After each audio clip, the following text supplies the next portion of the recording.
How to turn dirt into gold. If you ever wanted to turn dirt into gold, you are not alone. Years ago, many people spent a lot of time trying to do this.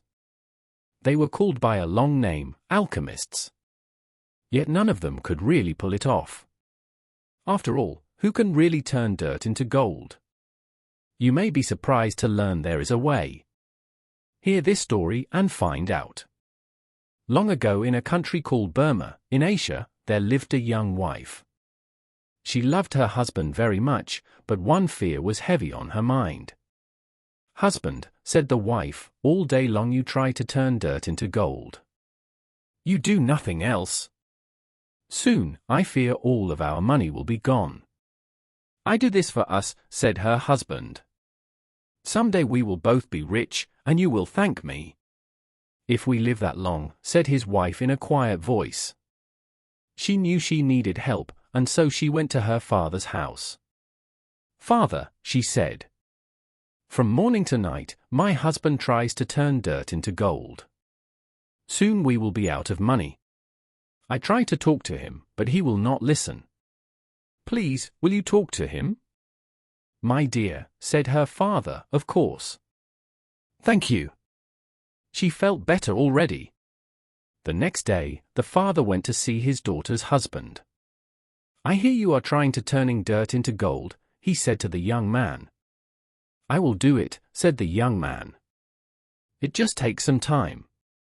"I know," said the father, and the young man looked up in surprise. "Ah. There is something you do not know about me. When I was your age I, too, was an alchemist who wanted to turn dirt into gold."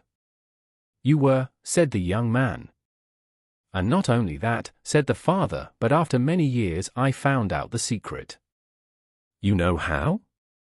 "I do," said the old man. "But by then I was too old and it was too hard for me to carry it out. I did not know anyone younger I could trust." He looked at his son-in-law right in the eye. "You can trust me," cried the young man.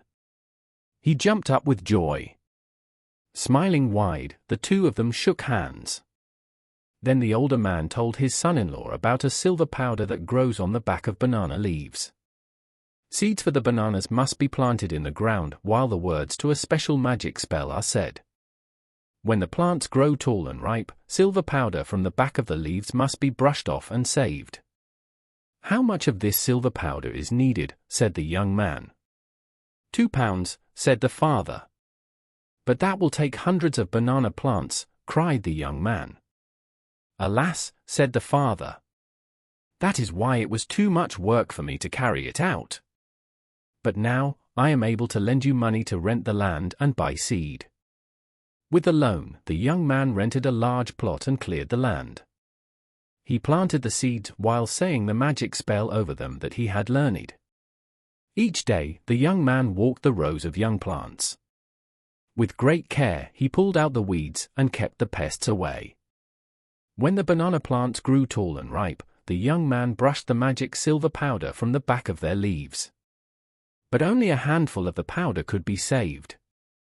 He had to buy more land and grow more bananas. It took a few years, but at last he had the 2 pounds. With great joy, he ran to his father-in-law's house. "I have enough of the silver powder," he cried. "Great," said his father-in-law. "Now I will show you how to turn dirt into gold. But first you must bring me a bucket of dirt from the banana farm. And you must bring my daughter, she is also needed." The young man did not understand why, but he ran to the farm and dug up a bucket of the dirt. Then got his wife at home, and the two of them went to the old man's house. The father asked his daughter, "When your husband was saving the banana powder, what did you do with the bananas?" "Why, I sold them," she said. "That is how we have been able to live." "Did you save any money?" asked the father. "Of course," she said. "May I see it?" said the old man. The young woman and her husband gave each other a quick look. This was odd. But she went home and came back with a large bag. The father saw that inside the bag were gold coins. "Set that down," he said. Then he took the bucket of dirt and dumped it onto the floor. He took the bag and poured the gold coins in a pile, next to the dirt. "You see," he said, turning to his son-in-law, "you have turned dirt into gold." The young man said, "What?" "Oh, I get it," said the daughter. "My dear," she said, turning to her husband. "You farmed the dirt, and then we sold the bananas. Now we have gold coins." "But that is not the magic I had in mind," he said. The daughter gave her husband a kiss on the cheek, and she smiled. "Well," he said, "maybe there is some magic here." "Indeed," said the father. "Now let's eat." And the three of them sat down to a good, tasty dinner.